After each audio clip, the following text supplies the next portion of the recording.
Welcome to Recap King. In this video, we will explain Son of a Gun.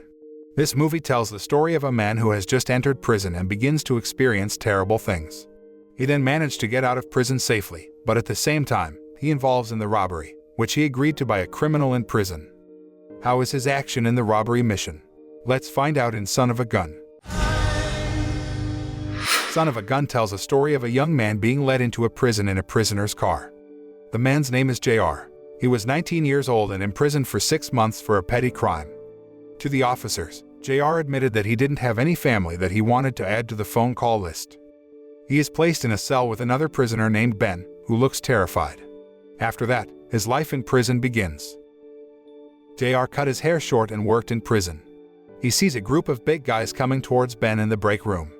On the other hand, he saw a prisoner playing chess from a distance. JR commented that the chess moves made by a guy named Brendan Lynch were bad. Lynch asked him to show the correct game move and immediately managed to beat Lynch with a checkmate. This apparently angered Lynch, especially after JR claimed to know who Lynch was and had read about him. Lynch insists that he is a nobody, just like all the prisoners. In the cell, JR sees Ben sharpening a homemade knife that night. He finally finds out that a group of prisoners, led by Dave, did something bad to Ben. JR tries to stop Dave when he comes back to Ben by starting a fight until the guard arrives, but this didn't end well. Lynch goes to JR and warns him not to interfere, but JR doesn't listen and gets annoyed when Ben continues to be bullied. Finally, JR found Ben covered in blood on the floor. After Ben is admitted to the hospital, Dave apparently turns his attention to JR. Dave threatens him, which makes him start preparing weapons to protect himself. As JR is about to go to the bathroom, Dave and his group follow him, but Lynch saves him. Meanwhile, 2 other prisoners who were Lynch's henchmen, Sterlo and Merv, drove Dave away. In the holding cell, Lynch invites JR to play chess. Lynch then explained the situation in prison and offered protection to JR as long as he would help Lynch once he got out of prison. After leaving Lynch's cell, Dave and his group arrest JR. They smothered him in the bathroom until finally, Merv and Sterlo stepped in to save him. Lynch once again saves JR, while Merv and Sterlo kill Dave. Fast forward 6 months later, JR gets out of prison and goes to a building to meet Sam, a crime lord. JR gives a message and a letter from Lynch, apparently a note for a move on the chessboard. Sam asks JR his next move in a game of chess. Satisfied with JR's answer, Sam asked his subordinate and nephew, Josh, to give him a briefcase. Sam then gives JR an apartment to live in. The suitcase apparently contained items for Lynch, including a fake passport and a firearm. A beautiful girl, Tasha, came to JR's apartment. Tasha is Sam's friend, and she gives JR the money and cell phone. Tasha didn't tell JR about the next plans. She just ordered to make sure the phone stays on and picks up when there is a call. The next mission takes JR to a trailer to meet Private Wilson. Sam hands over a letter with instructions, but Private Wilson says he doesn't have the item. As a substitute, Private Wilson showed another fiery weapon he had. JR bought the fiery gun as instructed and practiced shooting from Private Wilson. After receiving instructions from Sam over the phone, JR came to the airfield hangar. In the helicopter, JR threatens the pilot to turn off the radio and change the route according to the instructions given on the paper. On the other side of the prison, Lynch, Sterlo, and Merv take an officer hostage to escape. They made it to the prison yard when JR landed by helicopter. JR shoots at the guards while Lynch, Sterlo, and Merv try to escape. They finally managed to escape from the prison. The helicopter flew to a remote area, then escaped in a car that JR had prepared beforehand. They stop at a shop on the run while Merv goes out to buy some food. The radio broadcast in the car reported about the escaped prisoner. That's when Lynch knows that the crime Merv committed in jail for 10 years was the rape of a schoolgirl in Perth. JR takes the car to a deserted area, and after that, Lynch beats Merv and then leaves him alone. At the apartment, Lynch asks for the suitcase that Sam gave to JR. The 3 men went over to Sam, who immediately greeted them with a job offer. Sam offers a gold heist mission in Calgary for tens of millions of dollars.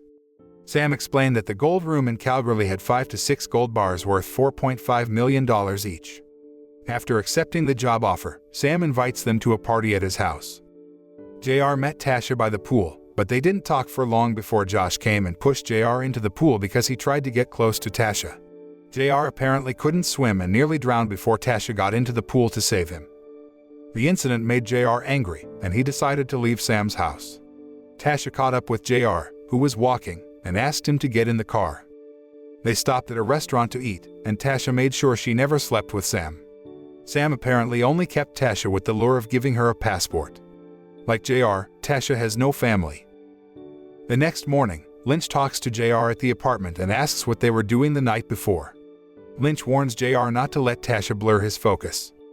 After that, they move to a new hiding place. Preparations for the robbery mission are already underway. Lynch explains the plan to enter the gold room, where one of them will enter through the vent and jump out of the ceiling. After that, it will take one of the staff hostages to open the door, so they can enter. Lynch wanted JR to do all the work and make sure there were no mistakes.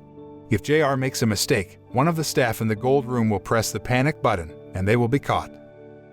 After that, Lynch came to the racetrack to find a driver to help them escape. Lynch meets Chris, the racer who will take them from the gold room. Plans began to be drawn up. Josh wants to handle the gold that will be brought. At first, Lynch objected, but Sam supported Josh's wishes. After an argument with Josh, Lynch sends JR outside to get a drink. JR sees a group of men harassing Tasha. Then, he tries to protect her but instead makes Tasha angry with him because it could expose her identity as an immigrant. Then, JR invited Tasha for coffee, but she instead told him to come to a house by the beach. At the beach, Tasha swam shirtless, and JR followed her into the sea, even though he couldn't swim. JR told about his childhood when he was often thrown into the water because he couldn't learn to swim until he sank. Those childhood memories made JR even more traumatized to swim. JR spent the whole night with Tasha until they talked the next morning again. He asks about the necklace Tasha is wearing, a lucky pendant. Tasha finally put the necklace with the pendant onto JR. That's when JR reveals his desire to take Tasha away after getting his share of the gold heist later. He then asks Tasha to pack and get ready. JR arrives late at the meeting place, and Lynch gets angry. The robbery plan finally started. They set off for the gold room in Calgary. Lynch ordered JR to enter through the vent into the gold room. He started crawling into the vent while Lynch and Sterlo waited in front. The plan went smoothly. He managed to unscrew the ceiling and was ready to enter. However, panic ensued when he dropped the flashlight, and Lynch ordered JR to make his own decisions. On the other hand, Sam meets Tasha at her house. Tasha says JR plans to run with her after getting the share. The next morning in the gold room, workers started arriving. Lynch sneaks in pretending to be a worker and knocks out a guard. They worked quickly to shut down the security system and ordered JR to come down from the ceiling. JR got off just as one of the gold room staff found the flashlight he had dropped. JR intimidated the workers with a gun not to press the panic button and opened the door for Lynch and his gang to enter. They gathered all the workers together inside the gold room and called the gold room manager to start pouring the gold. However, Lynch decides to change the plan by placing JR to oversee the process of pouring the gold and overseeing the workers who are being held hostage. This angered Josh, and he shot an employee in the leg. Lynch was angry and immediately hit Josh with the butt of the rifle. Things heated up when the police came to surround them. They switched to Plan B and prepared to escape with the gold. Lynch came out mingling with the workers but opened fire on the police as soon as he got outside. Gunfire ensued, and they all managed to escape in a car. But in pursuit, Sterlo was shot right in the chest. The police didn't let go of their car until Lynch fired a bullet.